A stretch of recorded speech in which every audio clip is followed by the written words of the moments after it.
Hi guys, welcome back to my channel, Booked with Juby. I am a little behind, I'm not gonna lie. I'm gonna start this out with the truth. I'm a little behind, but I'm finally wrapping up my December reading for you all. I had a lot of life happen to me at the end of December and things got a little out of control, but we're doing it and it's coming out and I've got it put together for you, so not to worry. I will let you know how December went, even though it did go downhill for a minute there, but that's okay. It's a new year, new goals, new everything. So I'm really excited to share how my reading went, and I'm definitely looking forward to doing my January wrap up because January has already been 10 million times better. So with that being said, let's get to it.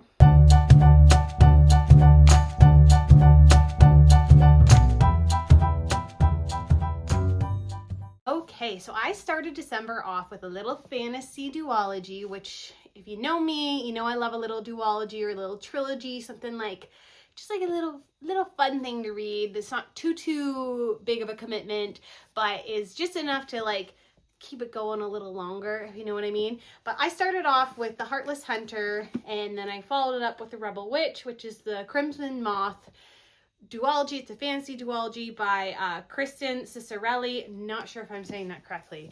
But with that being said, this was fun.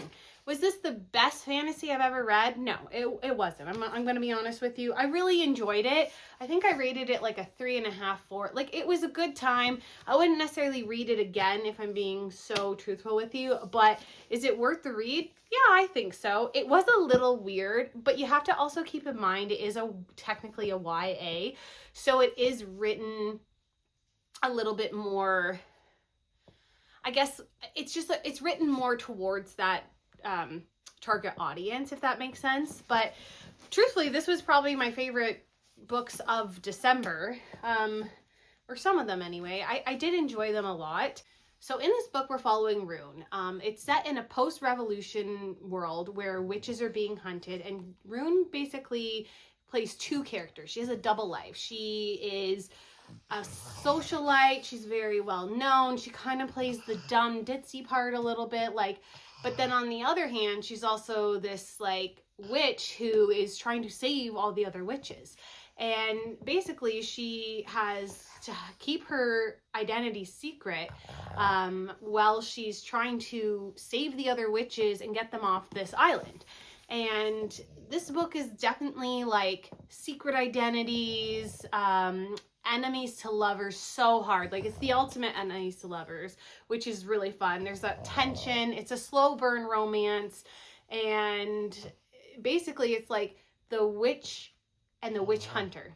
So it was fun. It was a fun read. Again, I wouldn't necessarily read it again, but I did enjoy it quite a bit, and definitely would recommend it, especially if you're just looking for like a little duology and not getting into like a big fantasy series. This would be a good one to start out with. So the next book I read in December was In a Holidaze by Christina Lauren. This is my first time reading a physical book by her. I had listened to, I think it's called The Paradise Problem, last year. Loved it. She is a funny writer. Like, she just does such a good job. Like, yeah, actually LOL'd so many times at this book and The Paradise Problem. I think that's what it's called. I remember laughing, and like, she just has these really funny, quirky moments, and I genuinely, definitely a fan and want to read more by her. This book was so perfect for December. This is what I wanted in a December read. Basically, it follows May, who finds herself stuck in a Christmas time loop, and she has two brothers, and they've grown up together at this family cabin, and basically it's just her finding her way and what's right for her, and now like figuring out like and really making moves and falling in love with the right brother, not the wrong one. And it was just so cozy and fun. It was not a long read or a difficult read. It was just like a cute little Christmas like rom-com. So if you're looking for that type of book, I definitely recommend this one. The next book I read was The Christmas Fix by Lucy Score. Now, Lucy Score is best known for the Knock 'Em Out series, which I read last year in 2024, I believe. I can't remember. I think it was 2024. I actually listened to the first one and then liked it so much that I went and bought the second two in the series, which number 2 was not that great. Number 3, loved that one. And she is definitely heavy on like the banter.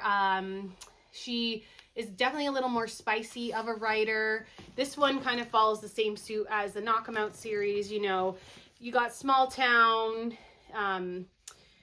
big city girl, small town boy, and one's kind of grumpy, one's not. This one was really fun because you have Cate, who's like the big city girl, and she does renovations for a living. She's a famous like renovation TV star. She goes to the little town of Mary that just had this big hurricane go through it, and she's trying to save the town's Christmas and save all the fun. And you got Noah, the town manager, who's just like against her the whole way. So, you know, grumpy versus kind of sunshine, and he doesn't really understand what she's actually about. And it was cute. Like, you know, it's a classic, like, you annoy me, but there was that tension, and I don't know, I really enjoyed reading it. I've never really been disappointed by a Lucy Score book, but you have to know going in that, you know, it is a little bit more spicy, and I don't always love spice. I don't hate spice, but I don't always need it in my romances.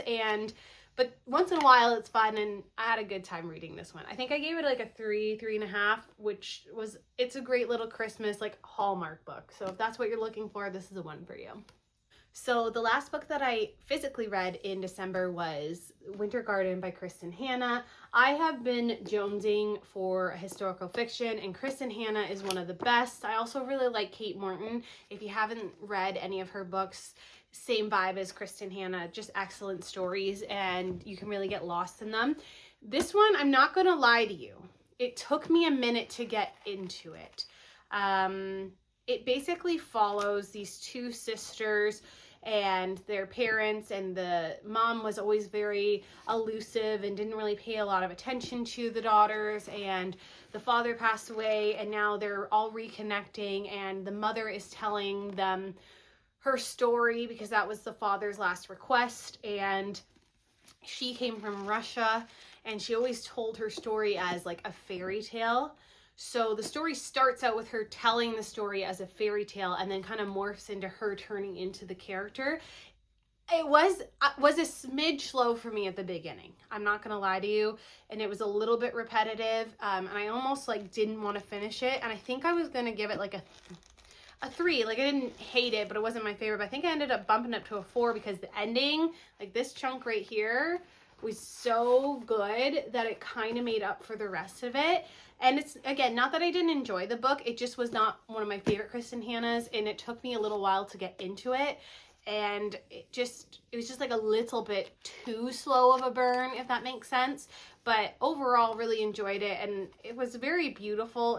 She's such a beautiful writer, and the story was really, sweet's not the right word, but it was very, it was heartbreaking and beautiful at the same time, if that makes sense. And you know, by the end, you're just like, wow, what a life, you know? So definitely, I mean, if you love Kristin Hannah, you won't mind that, you'll want to read this one, okay? Like, we love Kristin. I'm going to read all her books. You can't, they're just so good.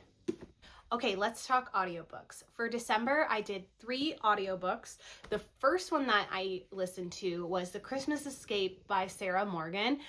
I loved this audiobook. I ate it up.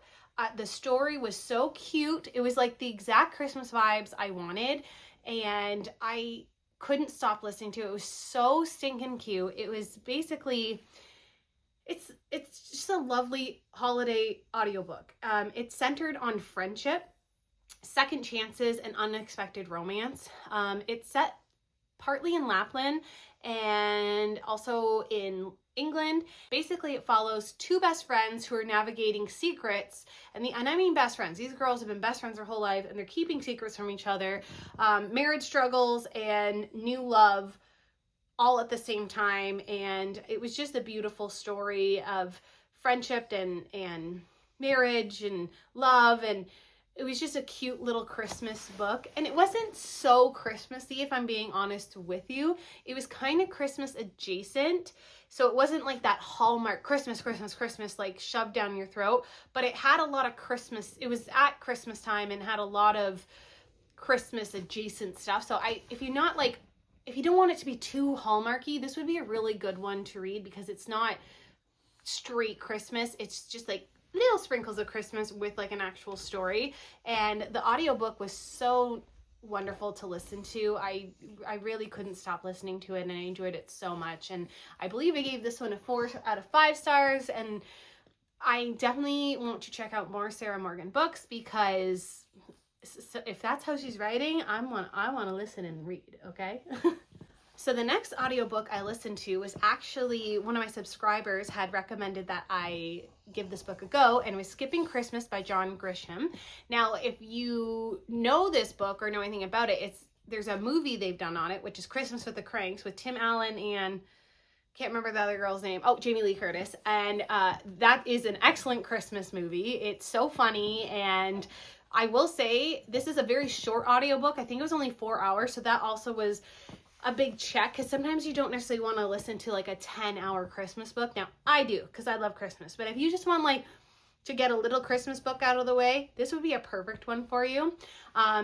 Let me tell you, this book and the movie are like side by side, almost exactly the same. They did very few changes from the novel to the book, or to the movie. So that was really interesting, because a lot of time, when we adapt books to movies, they have to make proper changes, and because they can't actually put that on the screen the same way it reads. But this was literally like the exact same. Basically, you're following the Cranks. Their daughter goes into the Peace Corps, and she's not going to be there for Christmas. So they decide, hey, like, we're spending so much money on Christmas, why don't we take a cruise and we'll save money? And all their neighbors are like, oh my gosh, you guys are the Grinch, like, and they're not participating in anything that's Christmas. And it's really funny. It's very cute. It's a very Christmassy book, and I would recommend listening to it and watching the movie if you haven't done either. Both great choices. So the last audiobook I listened to was The 3 Lives of Cate by Cate Fagan. This audiobook was really good. I'm not going to lie to you. It took me a little bit to get into it. It does a lot of bouncing back and forth. And I'm also going to be so transparent with you. I did not love the main character, Cate. She bothered me. I didn't like her, and I don't know if that's the point, but I just thought she was really selfish, if I'm being honest with you, just like throughout the whole story. And I know it's all came together in the end. I felt like she was really, really selfish. But basically, this book starts with 2 best friends, and they both want to be actresses, and they're about to leave to go to Hollywood and escape the small town. One of them gets in a really bad accident. Cate leaves her, changes her whole identity, and they end up finding each other at the end. It's about love. It's about life. It's about friendship, and tragedy. I know a lot of people compare this one to The 7 Husbands of Evelyn Hugo, which is by Taylor Jenkins Reid. But in my opinion, 7 Husbands of Evelyn Hugo was way better than this book. I didn't hate this book. Like, I think it's like a solid 3.5 for me. It did have some interesting storylines to it. I really hated the main character, and I think I couldn't get past that. So I don't know. You guys tell me, like, have you ever read a book where it's supposed to be this like great book and everyone loves it, but you hate the main character so much because you can't relate to them, or you find them, like, I found her so selfish that I just was like, ugh, it's just cringy. Like, I was like, you're not a good person. I don't know. I don't know. I wish I could say that I could look past that, but I'm not. I can't. Like, I didn't love it. So anyway, those were the 3 audiobooks I listened to, and I enjoyed most of them. So December reading was, it wasn't great. it wasn't terrible. Like the books I read were fine. It's just the month didn't turn out the way I expected it to, and that's okay. And I've made a lot of big life changes that are all for the better.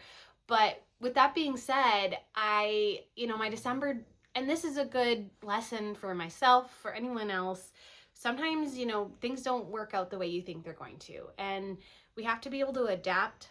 They have to be able to move forward. And that's what I'm doing. And I'm not going to let it deter my reading or ruin something that I love so much. I did take a little bit of a breather at the end of the month. I just couldn't focus on anything. But, January came and I'm like, let's go. Let's get back into our reading. And already I'm having a really great January month. So I can't wait to share that reading wrap up with you guys. And I also have a video coming out next week that'll explain more about what's going on and why I'm in a different location, because if you aren't new here, you'll see that this is obviously not my regular location, and we're gonna make it even better, and 2026 is gonna be great. And I love you all so much. If you haven't already subscribed, please hit the subscribe button. If you also want to throw me a like, I will love you forever. And as always, I hope you have a beautiful reading month, and I love you all. Bye.